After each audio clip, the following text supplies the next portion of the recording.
Welcome to Drift Away Stories. Tonight, we ride into the untamed Wild West, a land of dusty trails, frontier towns, and endless horizons. Here, you'll step into the boots of those who braved the unknown, chasing fortune, freedom, and survival under the blazing sun. So settle in, get comfortable, close your eyes, let your imagination carry you across wide open plains and into a world of adventure. If these stories help you find rest and escape, don't forget to subscribe for more journeys through time and share in the comments where in the world you're listening from tonight. Now, saddle up, partner. Your story begins. The sun beats down on the dusty main street of Copper Creek, Arizona Territory, as you adjust your hat and step out of the general store. It's 1882, and you are Sam Wheeler, the newly appointed sheriff of this small frontier town. Your badge feels heavy on your chest, not because of the metal, but because of the responsibility it represents. Yesterday, you were just another drifter looking for work. Today, you're the law in a place where the law sometimes comes second to survival. Your story begins 3 weeks ago when you rode into Copper Creek with nothing but a tired horse, a Colt 45, and exactly $2.37 in your pocket. You had been working cattle drives for the past 5 years, moving herds from Texas to Kansas and back again. It was honest work, but hard on both man and beast. Your horse, a stubborn but reliable mare named Biscuit, had finally decided she'd had enough of the trail life. She made this clear by refusing to cross the creek outside of town, no matter how much you coaxed or cursed. The previous sheriff, a man named Elias Porter, had been shot 3 days before your arrival, not in a dramatic gunfight at high noon, but rather embarrassingly while trying to break up a dispute over a card game. He survived, but his wife packed their belongings and informed him that his law enforcement career was over. Either you find someone else to wear that badge, she told him, or you'll be finding someone else to darn your socks. Sheriff Porter chose wisely. When you walked into Murphy's saloon that first evening, looking for a hot meal and a cold beer, the conversation stopped. 20 pairs of eyes studied you like you were a curious specimen. Your trail clothes were dusty but well maintained. Your gun was worn but clean. You moved with the easy confidence of a man who had seen trouble but hadn't gone looking for it. These details were not lost on the townspeople, who had developed a keen eye for judging character quickly. Doc Mitchell, the town physician and part-time barber, was the first to speak. "You look like a man who knows which end of a gun is which," he said, stroking his grey beard. "We've got a badge that needs wearing and a salary that needs earning. $25 a month plus room and board. Interested?" You nearly choked on your beer. $25 was more than you made in 2 months on the cattle drives, and room and board meant you wouldn't be sleeping under the stars or eating beans from a can every night. The job came with certain challenges, of course. Copper Creek sat at the intersection of several important trails, which meant it attracted all sorts of interesting characters. There were miners heading to the silver claims in the mountains, cowboys driving cattle to market, merchants hauling goods to settlements further west, and gamblers looking for easy money. There were also claim jumpers, cattle rustlers, and men who had decided that working for a living was less appealing than taking what others had worked for. Your first week as sheriff was relatively quiet. You learned the layout of the town, which consisted of one main street, with buildings on both sides, several smaller side streets, and about 200 permanent residents. There was Murphy's Saloon, Henderson's General Store, the hotel run by Mrs. Patterson, Doc Mitchell's office, the bank, a small church, a blacksmith shop, and a handful of other businesses that kept the town functioning. The jail was a sturdy building made of adobe and stone, with 2 cells that had seen better days but would hold most troublemakers. The previous sheriff had left behind a shotgun, a rifle, and a collection of wanted posters that made for interesting reading. Some of the faces on those posters looked familiar, though you couldn't quite place them. This was either a good thing or a very bad thing, depending on your perspective.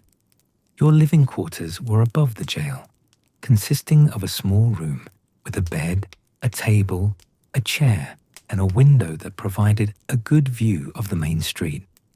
It wasn't fancy, but it was clean and private. Mrs. Patterson from the hotel had taken it upon herself to provide you with meals, declaring that a sheriff needs proper food, not whatever bachelor nonsense you might cook up yourself. You didn't argue with this arrangement, especially after tasting her apple pie. The townspeople were an interesting mix of characters, each with their own story of how they ended up in this corner of the Arizona Territory. There was Big Jim Murphy, who owned the saloon and stood 6 feet 6 inches tall in his stocking feet. Despite his intimidating size, he was one of the gentlest men you'd ever met, more likely to settle disputes with free drinks than fists. His saloon was the unofficial town meeting hall, where important decisions were made and local news was shared. Henderson, who ran the general store, was a former traveling salesman who had decided that staying in one place was less dangerous than constantly moving around with a wagon full of goods. He had an impressive ability to acquire whatever anyone needed, often through trading networks that stretched across the territory. If you needed something and Henderson didn't have it, he would either order it or suggest a suitable substitute. Mrs. Patterson ran the hotel with the efficiency of a military operation and the warmth of a favorite aunt. She had arrived in Copper Creek 5 years earlier as a widow with 2 young children, determined to make a new life for her family.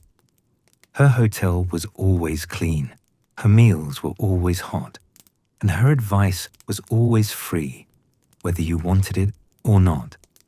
She had strong opinions about everything from politics to proper table manners, and she wasn't shy about sharing them.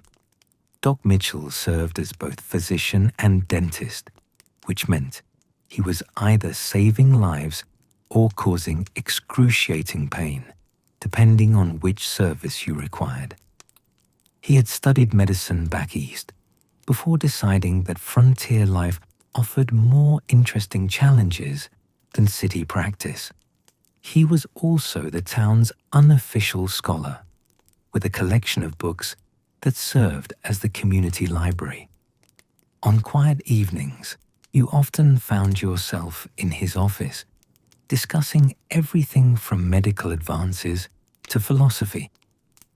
The blacksmith, a man named Thomas Ironcloud, was half Cherokee and half Irish, a combination that resulted in both exceptional skill with metal and a dry sense of humor that could catch you off guard. His forge was always busy, as horses needed shoeing, tools needed repairing, and wagon wheels needed replacing. He had a talent for fixing things that seemed beyond repair, a skill that extended to helping people work through their problems, as well as their broken equipment. Your second week as sheriff brought your first real test when a group of cowboys rode into town after finishing a cattle drive. They had been on the trail for 2 months and were eager to spend their wages on whiskey, card games, and general celebration. This was normal and expected behavior, but problems arose when one of the cowboys, a young man named Billy Thornton, decided that his gambling luck was being influenced by supernatural forces rather than mathematical probability. After losing his entire month's wages at poker, Billy became convinced that the other players were using some form of witchcraft against him. He began loudly accusing everyone at the table of consorting with evil spirits and demanded that Doc Mitchell examine the cards for hex marks. When Doc politely explained that cards couldn't be hexed, Billy decided that Doc was also part of the supernatural conspiracy and challenged him to a duel. This presented you with a delicate situation. Billy was drunk, armed, and absolutely convinced that dark magic was responsible for his poor card playing. Doc Mitchell was sober, unarmed, and trying very hard not to laugh at the entire situation. The other cowboys were watching with the kind of intense interest that suggested they were either going to help resolve the problem or make it much worse, depending on how things developed. You decided that direct confrontation might escalate the situation unnecessarily. Instead, you walked over to Billy and informed him that dueling was illegal in Copper Creek due to a recent outbreak of supernatural interference with firearms. You explained that evil spirits had been causing guns to misfire at crucial moments, which made dueling both dangerous and unfair. Billy considered this information carefully, nodded gravely, and agreed that dueling under such circumstances would be inappropriate.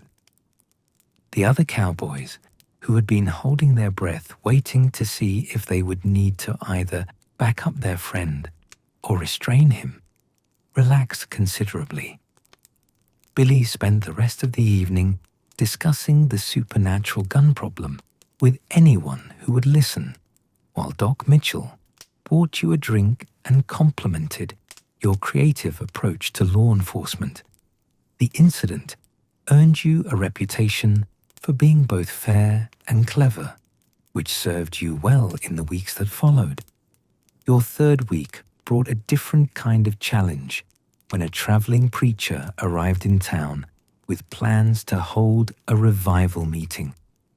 Reverend Ezekiel Goodwin was a thin, intense man with wild hair and eyes that seemed to burn with religious fervor. He set up his tent on the edge of town and began holding services that combined traditional preaching with what he called spiritual healing through divine intervention. The problem arose when Reverend Goodwin's healing methods began to compete with Doc Mitchell's medical practice. The preacher claimed he could cure everything from broken bones to broken hearts through prayer and the laying on of hands. While you had no objection to spiritual healing in principle, you became concerned when people started avoiding Doc Mitchell in favor of revival tent remedies. The situation came to a head when Mrs. Henderson brought her sick baby to the revival tent instead of Doc Mitchell's office. The child had a high fever and was clearly in need of medical attention, but Reverend Goodwin insisted that prayer alone would provide the cure. Doc Mitchell, hearing about the situation, arrived at the tent and politely requested permission to examine the child while the preacher continued his spiritual work. Reverend Goodwin viewed this as a challenge to his divine authority and refused to allow the examination. A crowd gathered as the two men argued about the best way to help the sick child. The situation was becoming tense when you arrived and suggested a compromise. You proposed that both men work together, with Doc Mitchell providing medical treatment, while Reverend Goodwin offered spiritual support. After all, you said, God gave us doctors for a reason, and maybe this is one of those times when divine intervention comes through medical knowledge. Both men agreed to this arrangement, though neither seemed entirely happy about sharing the responsibility. Doc Mitchell treated the child's fever with appropriate medicine, while Reverend Goodwin prayed for a speedy recovery. The baby's condition improved quickly, and both men claimed credit for the successful outcome.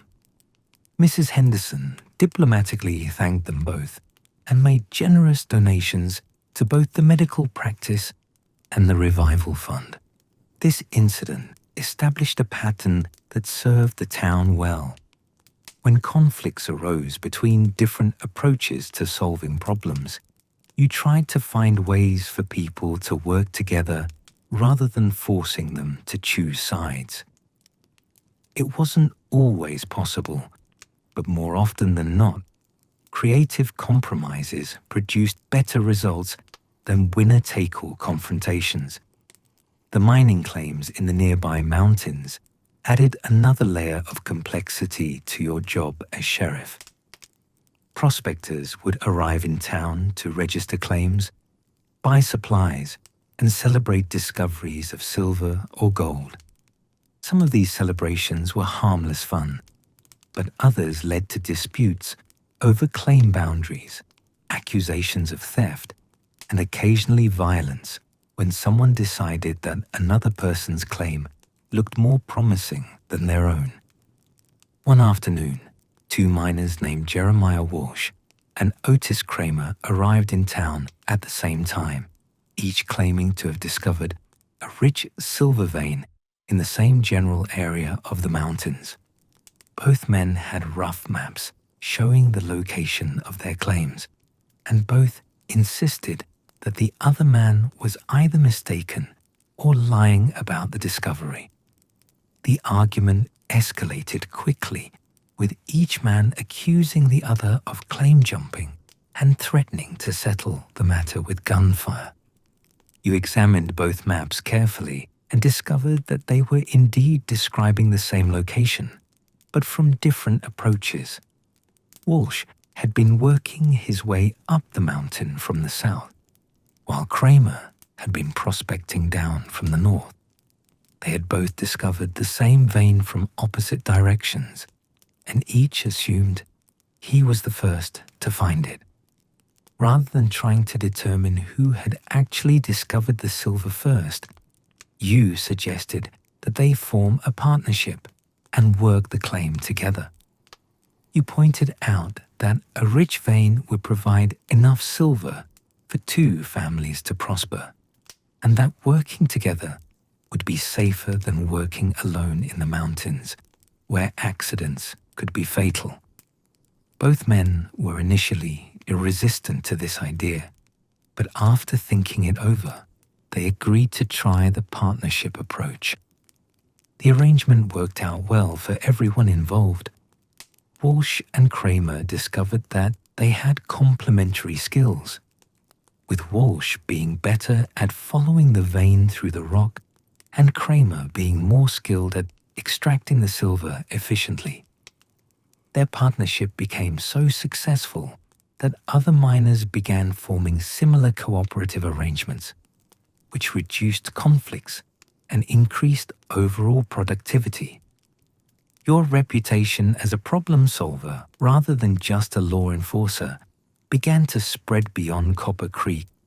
Other towns in the territory started sending requests for advice on handling difficult situations, and occasionally you were asked to help mediate disputes that local authorities couldn't resolve.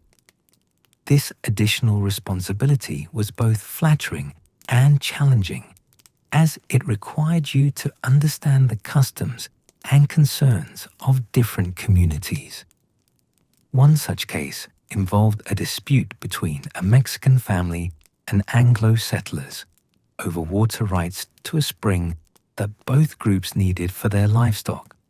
the spring had been used by the Mexican family for generations, but the settlers had filed legal claims under territorial law that seemed to supersede the traditional arrangements. The situation was complicated by language barriers and cultural differences that made communication difficult. You spent several days learning about both the traditional water-sharing agreements and the territorial legal requirements. With the help of Father Miguel from the local Catholic Church, who served as translator, you organized a series of meetings where both sides could explain their positions and concerns. The discussions revealed that there was actually enough water for everyone if it was managed properly and shared according to a fair schedule. The solution involved creating a formal water-sharing agreement that respected both traditional rights and territorial law. The Mexican family retained access to the water during certain times of the day, while the settlers could use it during other designated hours. Both groups agreed to help maintain the spring and protect it from contamination. The arrangement required cooperation and good faith from everyone involved, but it provided a model for resolving similar conflicts in other areas. These experiences taught you that being an effective sheriff required more than just enforcing the law.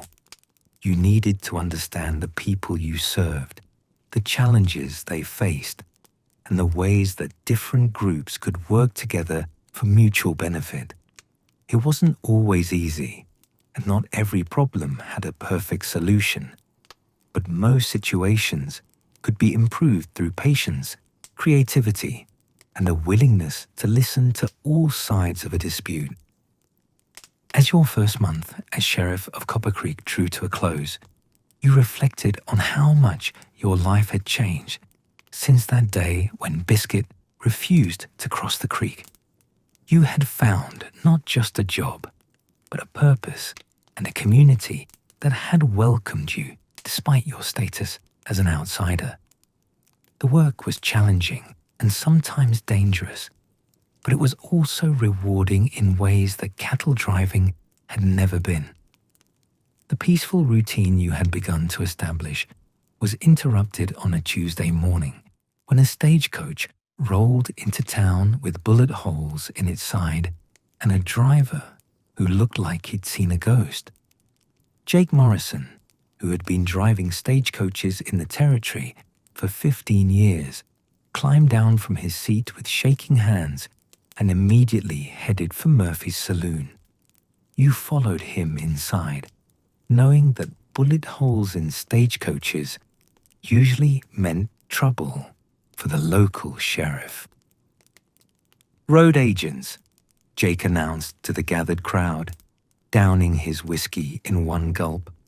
"3 of them, maybe 4, caught us about 10 miles north of here, right where the road curves around Devil's Rock." He paused to catch his breath and steady his nerves. They knew exactly where to wait for us, had the whole thing planned out perfectly.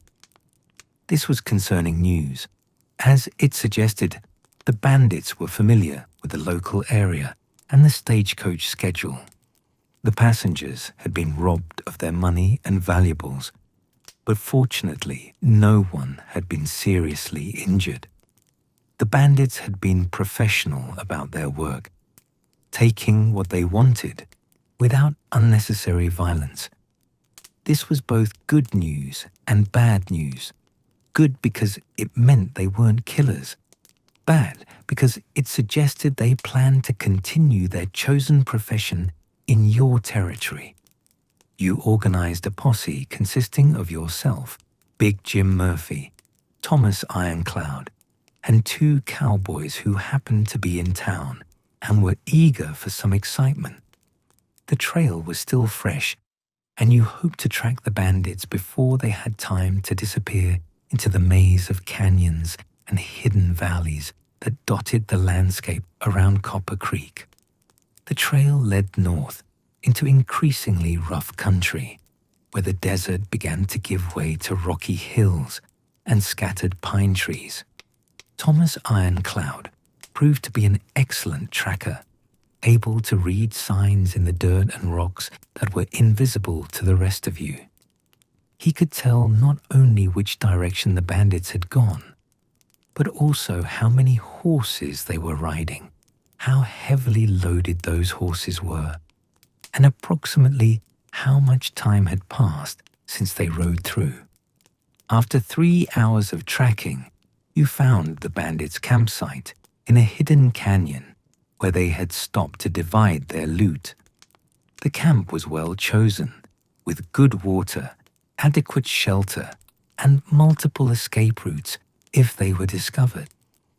Unfortunately for them, they had not posted a guard, apparently confident that no one would follow them into such remote country. The 4 bandits were sitting around a small fire, counting money and arguing about the division of a particularly valuable pocket watch. They were so absorbed in their discussion that they didn't notice your posse until Big Jim Murphy stepped out from behind a boulder and politely suggested that they raise their hands. The bandits looked around and realized they were surrounded by men with rifles, a situation that seemed to discourage further resistance. The leader of the group was a man named Charlie Bent, who had the distinction of being wanted in 3 different territories for various crimes involving other people's property. His companions were younger and less experienced, but equally committed to avoiding honest work. They had been operating in the area for several weeks, studying stagecoach schedules and identifying the best locations for their robberies. Charlie was philosophical about his capture. "Nothing personal, Sheriff," he said as you applied the handcuffs. "It's just business. Though I have to say, you folks are quicker than most when it comes to following a trail." He seemed genuinely impressed by the speed with which you had tracked them down, as if good law enforcement was a rare treat that he could appreciate even from the wrong side of the situation. The stolen money and valuables were recovered and returned to their rightful owners, who were grateful enough to contribute to a reward fund for the posse members. Charlie Bent and his associates were transported to the territorial capital for trial, where they would have the opportunity to explain their business model to a judge. You suspected that the judge would be less impressed with their entrepreneurial spirit than Charlie seemed to expect. This successful resolution of the stagecoach robbery enhanced your reputation throughout the territory and attracted the attention of territorial officials who were always looking for competent lawmen. A week after the bandits were captured, you received a visit from Marshal William Davies, who was responsible for law enforcement across a vast area that included dozens of small towns like Copper Creek. Marshal Davies was an impressive figure, tall and grey-haired, with the kind of quiet authority that comes from years of dealing with dangerous situations. He had heard about your creative approaches to problem-solving and wanted to discuss the possibility of expanding your responsibilities beyond Copper Creek. The territorial government was planning to establish a new system of regional law enforcement, and they needed experienced sheriffs who could work effectively with multiple communities. "What we have in mind," Marshal Davies explained over dinner at Mrs. Patterson's hotel, "is a circuit system. You would still be based here in Copper Creek, but you would also provide assistance to other towns in the region when they need help with serious problems. It would mean more travel and more responsibility, but also better pay. and the opportunity to make a real difference in how law enforcement works in this territory. The proposal was attractive but also daunting. You had grown comfortable with the challenges of maintaining order in one small town, but the idea of being responsible for multiple communities raised the stakes considerably. You would need to understand different local customs, work with various town councils and mayors, and coordinate with other law enforcement officers across a much larger area. You asked for time to consider the offer, and Marshal Davies agreed to return in 2 weeks for your answer. This gave you an opportunity to discuss the situation with the people of Copper Creek and get their perspective on whether they would be willing to share their sheriff with neighboring communities. The town's reaction was mixed, but generally supportive. Big Jim Murphy pointed out that having a sheriff with regional responsibilities would bring prestige to Copper Creek and might attract more business to the area. Doc Mitchell worried that your absence during circuit duties might leave the town vulnerable to problems that could escalate without immediate attention. Mrs. Patterson was concerned about who would manage your meals and laundry if you were constantly traveling around the territory. Thomas Ironcloud offered the most practical perspective. The problems we face here are the same problems other towns face. He said, bandits, claim jumpers, disputes over land and water. If you can help solve these problems in other places, fewer of them will end up on our doorstep. This made sense, as criminal activity in one area often affected neighboring communities as well. While you were considering Marshal Davies' offer, another situation developed that tested your problem-solving abilities in a new way. A group of sheep ranchers arrived in the area and set up operations on land that had traditionally been used for cattle grazing. This created immediate tension with the local cattle ranchers, who viewed sheep as competition for grass and water resources. The conflict was complicated by the fact that the sheep ranchers had legitimate claims to the land they were using, but their presence disrupted long-established patterns of cattle movement and grazing. Neither group was entirely right or entirely wrong, but both sides were absolutely convinced that their livelihoods were threatened by the other's activities. The situation came to a head when cattle belonging to rancher Bob Henley wandered into an area where sheep rancher Miguel Santos was grazing his flock. The cattle scattered the sheep, and in the confusion, several sheep were injured. Santos demanded compensation for his losses, while Henley argued that his cattle had been using that area for years and had every right to be there. Both men arrived in town with their supporters, and what started as a property dispute quickly escalated into a confrontation between two different ways of life. The cattle ranchers saw themselves as representatives of traditional frontier values, while the sheep ranchers viewed themselves as hard-working immigrants trying to build better lives for their families. You realized that this was exactly the kind of situation that could benefit from outside perspective.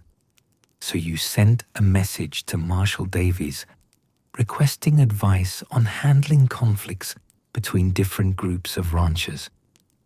His response was both helpful and educational, providing information about how similar disputes had been resolved in other parts of the territory.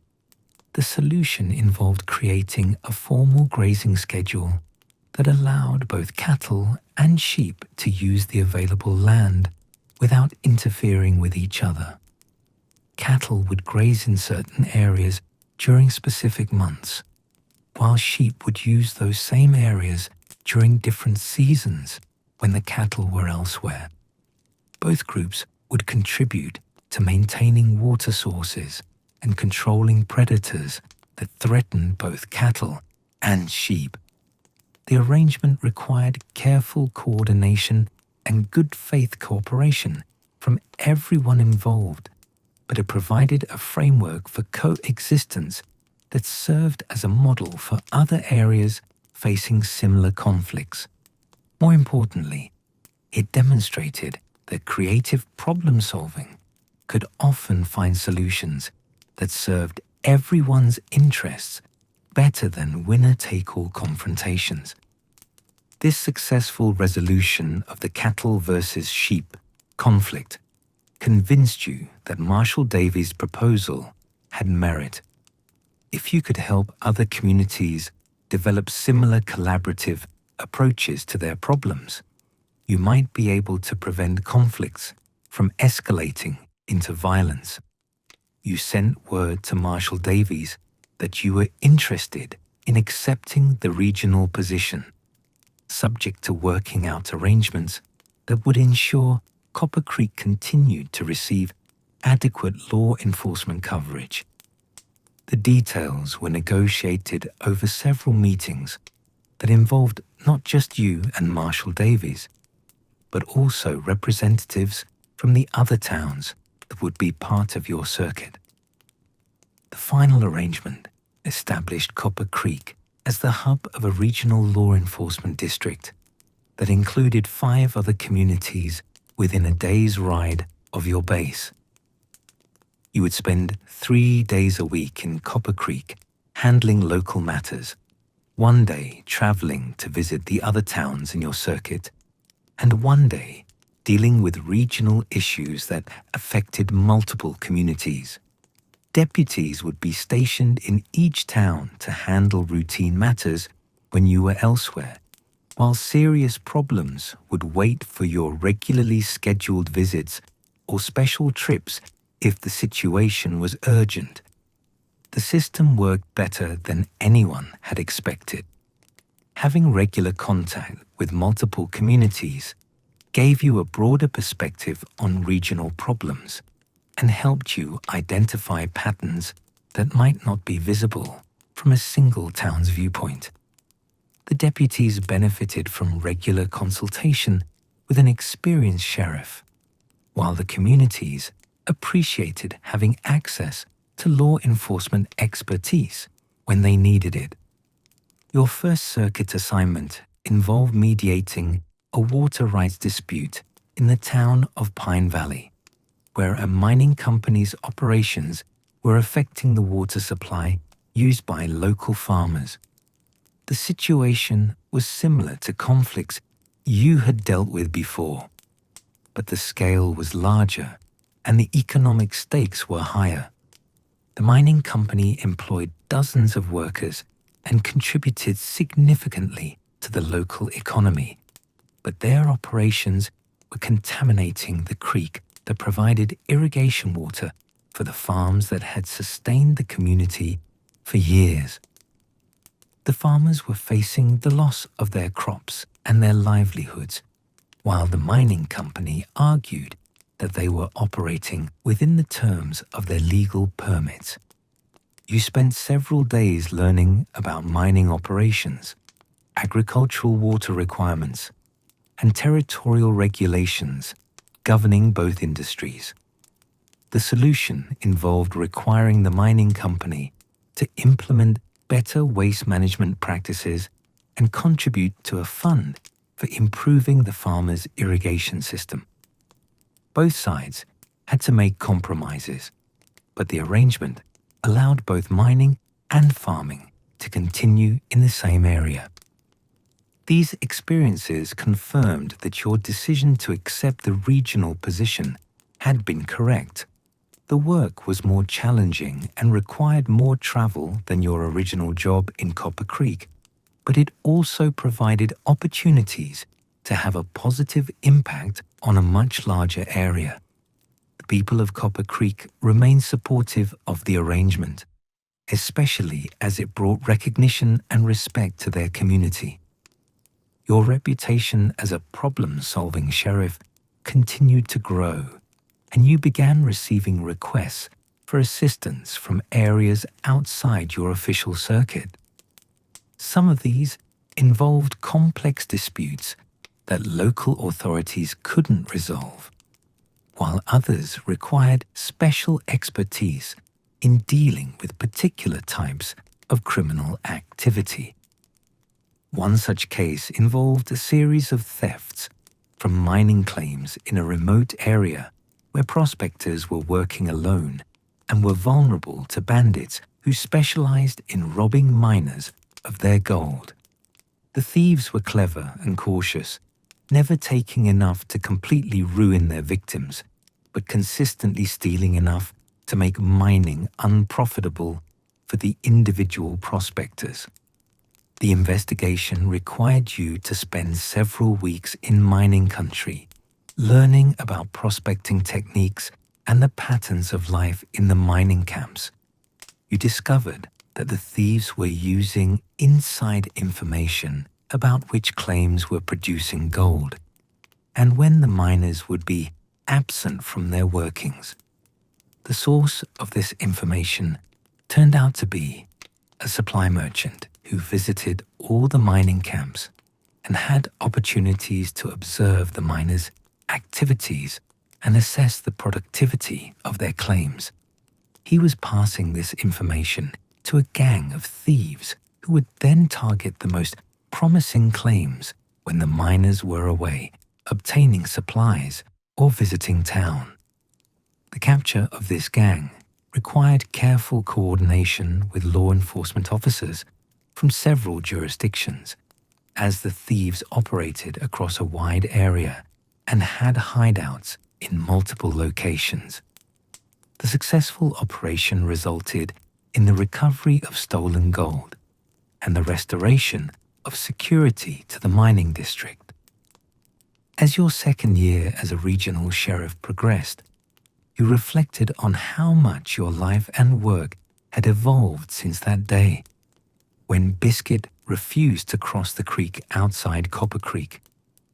You had discovered that effective law enforcement involved much more than just catching criminals and enforcing regulations. It required understanding communities, building relationships, and finding creative solutions to complex problems. The work had taught you that every community was different, with its own history, customs, and challenges, but that most problems could be solved through patience, creativity, and a willingness to listen to all sides. You had also learned that preventing problems was often more effective than solving them after they had escalated into serious conflicts. Your third year as regional sheriff brought new challenges when the railroad finally reached the area, bringing with it rapid changes that transformed the entire region. The arrival of the railroad meant that Copper Creek and the surrounding communities were no longer isolated frontier settlements, but connected parts of a growing network of towns and cities that stretched across the continent. The railroad brought many benefits, including faster transportation, improved communication, and access to goods and services that had previously been unavailable or prohibitively expensive. But it also brought new types of problems that you had never dealt with before. Railroad workers were a rough and rowdy bunch who often caused disturbances in the towns where they were stationed. The increased population and economic activity attracted gamblers, con artists, and other unsavory characters who saw opportunities for easy money. Most challenging of all, the railroad brought with it corporate interests and legal complexities that were far beyond anything you had encountered in your previous work. Railroad companies had their own police forces, their own legal departments, and their own ways of handling problems that sometimes conflicted with local law enforcement practices. Your first major confrontation with railroad authority came when a dispute arose over the route the tracks would take through the area around Copper Creek. The railroad company wanted to build through a valley that contained some of the best farmland in the region, which would displace several families who had been working the land for years. The farmers had legal claims to their property, but the railroad company had been granted broad powers of eminent domain that allowed them to acquire land for railroad construction, even when the current owners didn't want to sell. The compensation offered by the railroad was technically fair according to government standards, but it wasn't enough to allow the displaced families to purchase equivalent farmland elsewhere. The situation was complicated by the fact that some local business owners supported the railroad's proposed route because it would bring the tracks closer to town, which would benefit commerce and property values. Other residents opposed the route because they felt it would destroy the agricultural foundation of the community and change the character of the area in ways they didn't want. You found yourself caught in the middle of a conflict that involved not just local interests, but territorial and federal authorities as well. The railroad company had powerful political connections and legal resources that far exceeded anything available to local communities. At the same time, you had a responsibility to protect the rights and interests of the people you served. After considerable research and consultation with other law enforcement officers who had dealt with similar situations, you discovered that the railroad company had made several procedural errors in their land acquisition process. They had failed to provide proper notice to some property owners and had not followed the correct legal procedures for eminent domain proceedings. These technical violations didn't invalidate the railroad's authority to build through the area, but they did provide leverage for negotiating better terms for the displaced families. Working with a lawyer from the territorial capital who specialized in railroad law, you were able to force the company to provide additional compensation and assistance in relocating the affected families. The final agreement wasn't perfect, but it was better than what the families would have received if they had simply accepted the railroad's original offer. More importantly, the process demonstrated that corporate power could be challenged successfully when local communities work together and use the legal system effectively. The completion of the railroad brought a boom period to the region that created new opportunities, but also new challenges for law enforcement.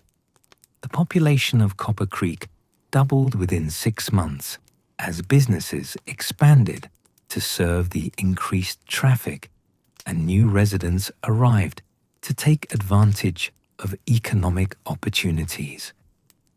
The growth was exciting, but also overwhelming. The town's infrastructure was strained by the rapid increase in population, and social problems multiplied as different groups of people with different backgrounds and expectations tried to coexist in a rapidly changing environment. Your job became much more complex as you dealt with conflicts between long-time residents and newcomers, disputes over property values and business practices, and problems caused by the transient population of railroad workers, travelers, and opportunists who saw the boom as a chance for quick profits. One of the most difficult situations involved a conflict between the established saloon owners and newcomers who wanted to open gambling houses and entertainment establishments. that would cater to the railroad workers and travelers. The existing business owners argued that they had invested years in building respectable establishments and didn't want to see the town's reputation damaged by less savory enterprises.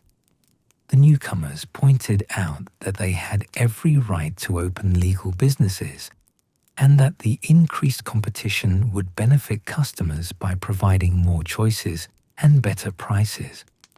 They also argued that the established business owners were simply trying to protect their monopolies rather than genuinely caring about the town's moral character.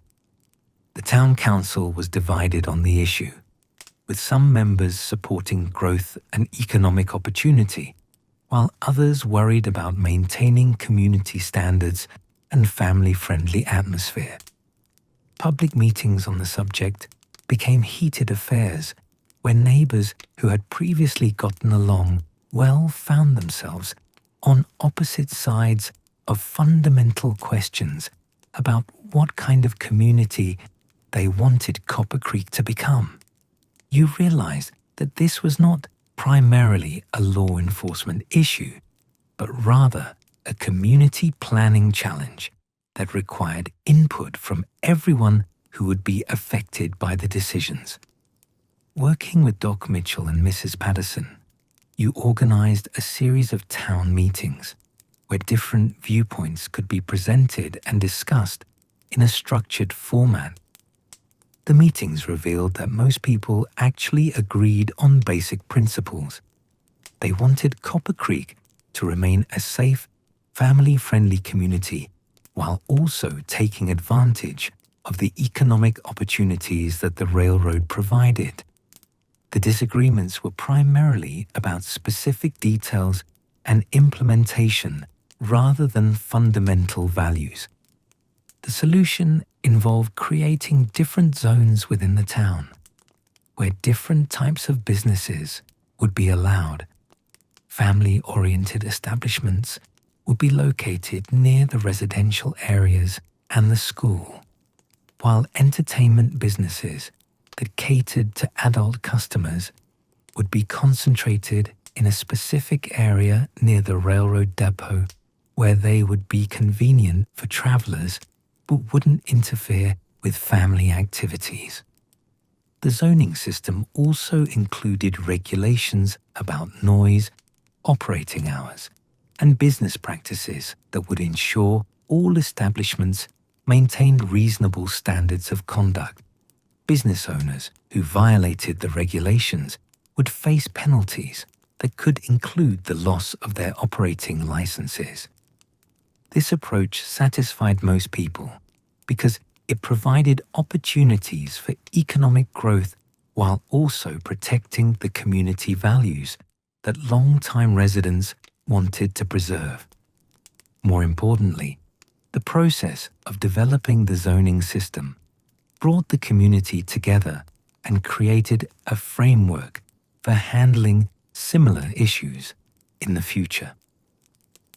Your success in mediating the business zoning dispute led to your appointment as chairman of a regional committee that was responsible for helping other communities deal with the challenges created by railroad development. The work required even more travel and took you away from Copper Creek for longer periods, but it also provided opportunities to see how different communities were adapting to rapid change.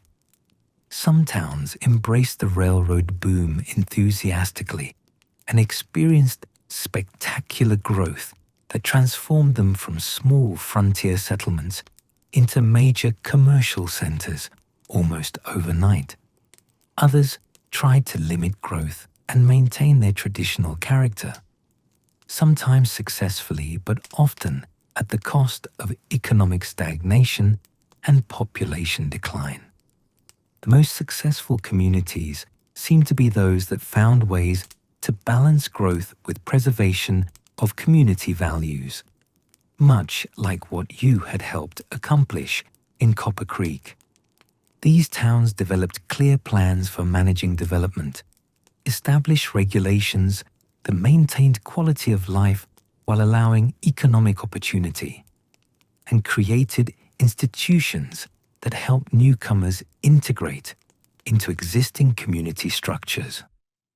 Your regional work also brought you into contact with law enforcement officers from larger cities who were dealing with urban problems that were beginning to appear in the rapidly growing railroad towns.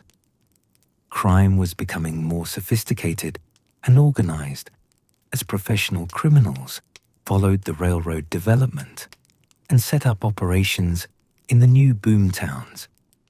You learned about new investigative techniques, communication systems that allowed coordination between law enforcement agencies, and legal procedures for handling complex cases that involved multiple jurisdictions. This knowledge proved valuable when you encountered similar problems in your own territory. One such case involved a confidence game operation that was traveling from town to town along the railroad route, swindling local residents with elaborate schemes that promised impossible returns on investments in non-existent mining claims and business opportunities. The con artists were skilled professionals who could convince even experienced business people to hand over their savings for worthless certificates and fraudulent contracts. The investigation required cooperation with law enforcement officers in multiple towns and territories, as the con artists moved frequently and used different identities in each location. The case was eventually solved through careful documentation of their activities and coordination of simultaneous arrests in several towns that prevented the criminals from escaping to continue their operations elsewhere. The successful resolution of this case led to your appointment as a territorial investigator with responsibility for handling complex criminal cases that crossed jurisdictional boundaries. The position came with a substantial salary increase and recognition from territorial officials, but it also meant even more time away from Copper Creek and the community that had become your home. The decision to accept the territorial position was difficult because it would require you to give up your direct involvement in the daily life of Copper Creek while taking on responsibilities that were less personal but potentially more important. After considerable thought and discussion with the people who had become your friends and advisors, you decided to accept the appointment while maintaining your residence in Copper Creek and your connection to the community. The arrangement worked well because it allowed you to use Copper Creek as your base of operations while traveling throughout the territory on complex investigations. The town benefited from having a high-ranking law enforcement official as a permanent resident, while you maintained the personal relationships and community connections that had become important to your happiness and sense of purpose. Your new work involved cases that ranged from elaborate fraud schemes to organized cattle rustling operations that spanned multiple territories.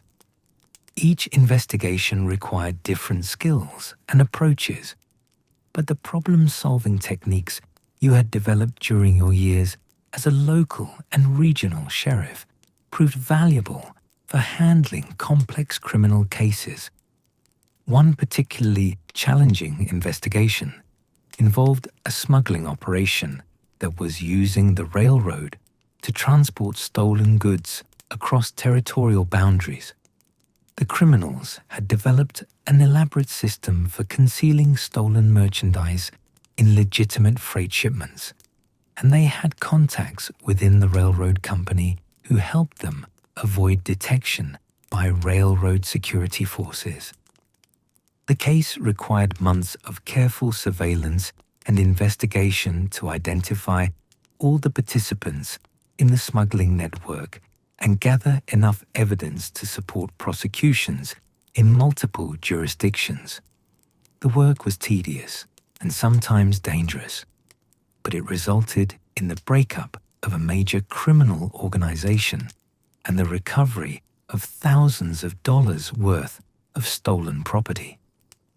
These experiences taught you that criminal activity was becoming more sophisticated and organized as the frontier became more settled and connected to the rest of the country.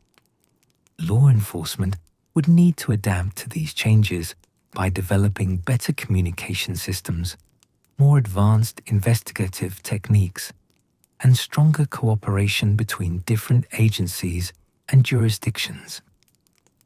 Your fourth year as a territorial investigator brought recognition from federal authorities who were looking for experienced law enforcement officers to help establish new systems for handling interstate criminal cases.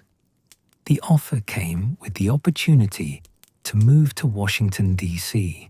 and work on developing national policies for law enforcement cooperation and criminal investigation.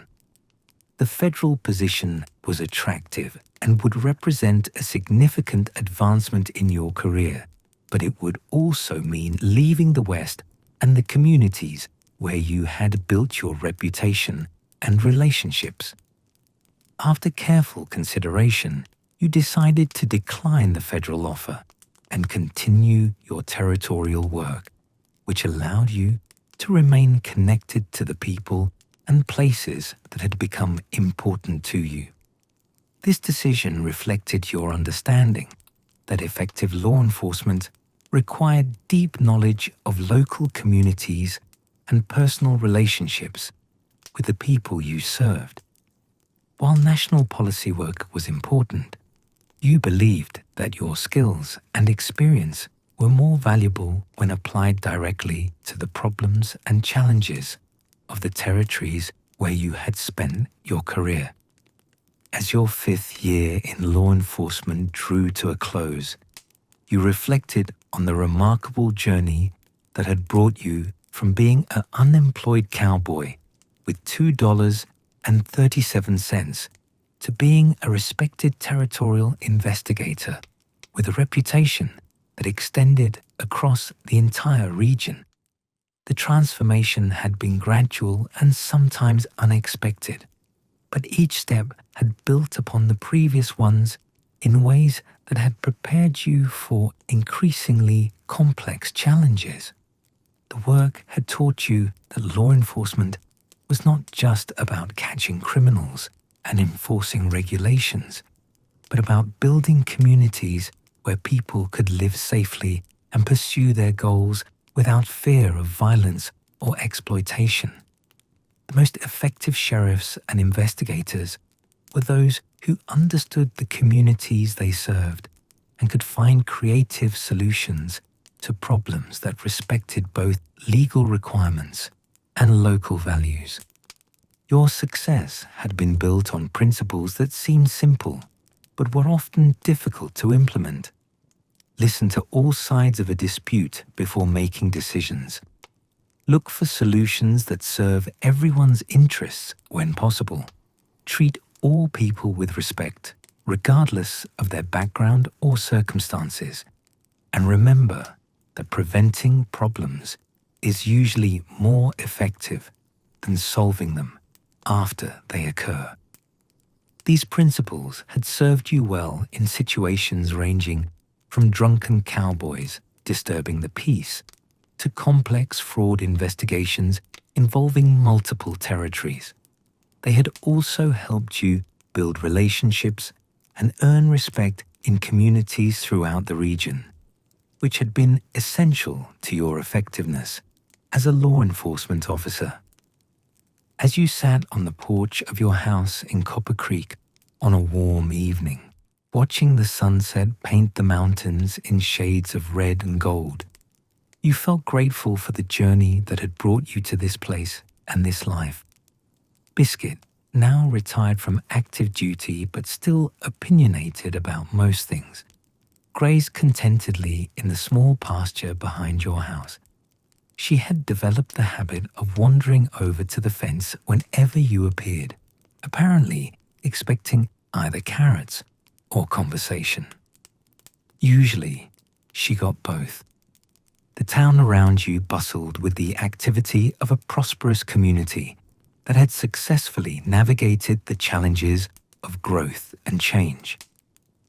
Children played in the streets that had been dusty and nearly empty when you first arrived, while their parents conducted business in shops and establishments that represented the economic opportunities the railroad had brought to the region. Mrs. Patterson still ran the hotel with military efficiency, though she now employed several assistants to help manage the increased business from railroad travelers. She continued to provide your meals and laundry service, despite your repeated offers to handle these tasks yourself. A territorial investigator needs to maintain proper standards, she insisted, as if allowing you to cook your own food would somehow undermine law enforcement throughout the territory. Doc Mitchell had expanded his practice to include a small hospital that served not just Copper Creek, but the surrounding communities as well. The railroad had brought access to medical supplies and equipment that greatly improved his ability to treat serious injuries and illnesses. He had also trained several local women as nurses, creating a medical support system that could function effectively even when he was called away to handle emergencies in other towns. Big Jim Murphy's saloon remained the unofficial town meeting hall, though he had expanded the building to accommodate the larger crowds that gathered for community discussions and social events. Jim had proven to be an excellent mediator in his own right, often resolving minor disputes before they required official intervention. His ability to listen patiently to all sides of an argument while serving drinks had prevented many situations from escalating into serious problems. Thomas Ironcloud had become one of the most successful businessmen in the region, expanding his blacksmith operation to include a general machinery repair service that served the railroad and the mining operations throughout the territory. His combination of traditional metalworking skills and modern mechanical knowledge made him invaluable for maintaining the complex equipment that kept the new economy functioning. Henderson's general store had grown into a major supply depot that served customers from dozens of surrounding communities. His trading networks had expanded to include suppliers from as far away as Chicago and San Francisco, bringing goods and services to the region that had been unimaginable during the early frontier days. He had also established a mail order business that allowed isolated ranchers and miners to obtain supplies without making lengthy trips to town. The changes in Copper Creek reflected broader transformations occurring throughout the American West as the frontier period gradually gave way to a more settled and organized society. The challenges you dealt with as a territorial investigator were increasingly similar to those faced by law enforcement officers in more established parts of the country, requiring different skills and approaches than the frontier justice that had characterized your early years as sheriff. The legal system had become more complex and formalized, with territorial courts handling cases that would have been resolved through informal negotiations during the earlier period. This development had both advantages and disadvantages. It provided more consistent and predictable justice, but it also required more time and resources to resolve disputes that might have been settled quickly through community mediation. Your role as a territorial investigator required you to work within this evolving legal framework while still maintaining the flexibility and creativity that had made you effective as a local sheriff. The most successful investigations were those that combined thorough legal preparation with practical understanding of the communities and individuals involved in the cases. One recent case had involved a complex land fraud scheme that affected dozens of families across multiple territories. The criminals had been selling worthless claims to non-existent mining properties, using forged documents and false testimonials to convince honest families to invest their life savings in properties that existed only on fraudulent maps. The investigation required months of painstaking work to trace the paper trail of false documents, identify all the victims, and gather evidence that would support prosecutions in multiple jurisdictions. The work was tedious and often frustrating, but it resulted in the recovery of thousands of dollars for the defrauded families and the conviction of the criminals responsible for the scheme. Cases like this demonstrated both the opportunities and challenges of law enforcement in a rapidly developing region.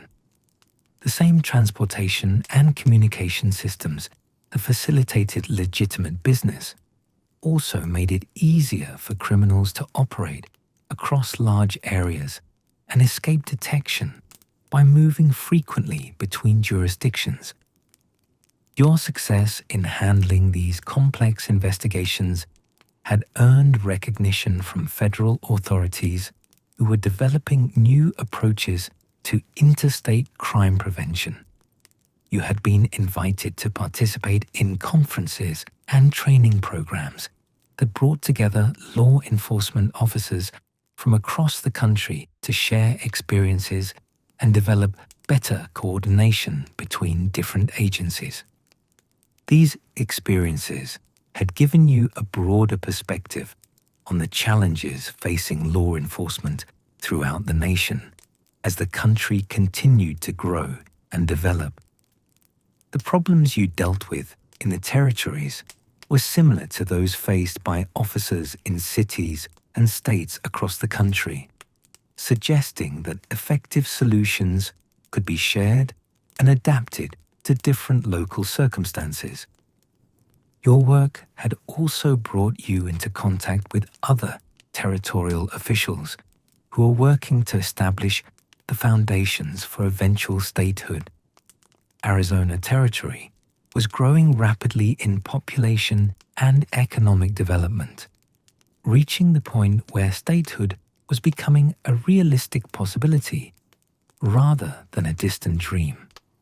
The prospect of statehood would bring new opportunities and responsibilities for everyone involved in territorial government, including law enforcement officers who would need to adapt to state-level legal systems and administrative structures. Your experience and reputation positioned you well for advancement within a state law enforcement organization, should you choose to pursue such opportunities. However, you had also received offers to join private detective agencies and corporate security organizations that were expanding their operations in the West. These positions offered higher salaries and different types of challenges, but they would involve working for private interests rather than serving the public good that had motivated your law enforcement career. The decision about your future career direction was complicated by personal considerations as well as professional opportunities. You had developed strong ties to Copper Creek and the broader region, including friendships and relationships that had become important to your happiness and sense of belonging. There was also the question of what would happen to Biscuit, who had become something of a local celebrity in her retirement. The mare had developed a reputation for escaping from her pasture and wandering around town, visiting her favorite people and places with the confidence of someone who knew she was welcome everywhere. She had appointed herself as an unofficial greeter for visitors to Copper Creek, often appearing at the depot when trains arrived to investigate new arrivals. Doc Mitchell had suggested that Biscuit's behavior indicated a desire to remain involved in community life despite her retirement from active transportation duties. "She's like a retired sheriff who can't quite give up the job," he observed. "She wants to keep an eye on things and make sure everything is running properly." This comparison was probably more accurate than Doc realized, as you sometimes felt the same way about your own evolution from local sheriff to territorial investigator. The changes in your work had brought new challenges and opportunities, but they had also required you to spend more time dealing with paperwork and administrative responsibilities rather than direct involvement with the communities you served. There were times when you missed the immediate personal connections and visible results of local law enforcement work. These reflections led you to consider whether you might want to return to a more local role at some point in the future, perhaps as sheriff of a larger town or city where you could combine administrative responsibilities with direct community involvement. Such positions were becoming available as the territory continued to grow and develop more sophisticated governmental structures. For now, however, you were content with your current role and the opportunities it provided to make a difference in law enforcement throughout the region. The work was challenging and important, and it allowed you to build upon the experiences and relationships you had developed during your years in Copper Creek. As the stars appeared in the darkening sky above the mountains, you reflected on the remarkable changes that had occurred in your life and in the American West during the few short years since you had first ridden into Copper Creek. The frontier was rapidly disappearing, replaced by organized territories and states with sophisticated economic and social systems. The transformation had brought many benefits, including improved security, better economic opportunities, and access to services and amenities that made life more comfortable and prosperous for most people. But it had also meant the loss of some of the freedom and simplicity that had characterized the earlier frontier period. Your own career had paralleled these broader changes, evolving from the informal and personal approach of a small-town sheriff to the more complex and systematic methods of a territorial investigator. Each stage had brought new challenges and opportunities for growth, preparing you for the responsibilities that came with each advancement. The future would undoubtedly bring additional changes and challenges as the region continued to develop and mature. Your role in that future remained to be determined, but you felt confident that the experiences and relationships you had built during your years in law enforcement would serve you well regardless of which direction your career might take. Tomorrow would bring new investigations to pursue, new problems to solve, a new opportunity to contribute to the safety and prosperity of the communities you served. But tonight, you were content to sit quietly on your porch, listening to the familiar sounds of a peaceful evening in Copper Creek, grateful for the journey that had brought you to this place and this life in the American West.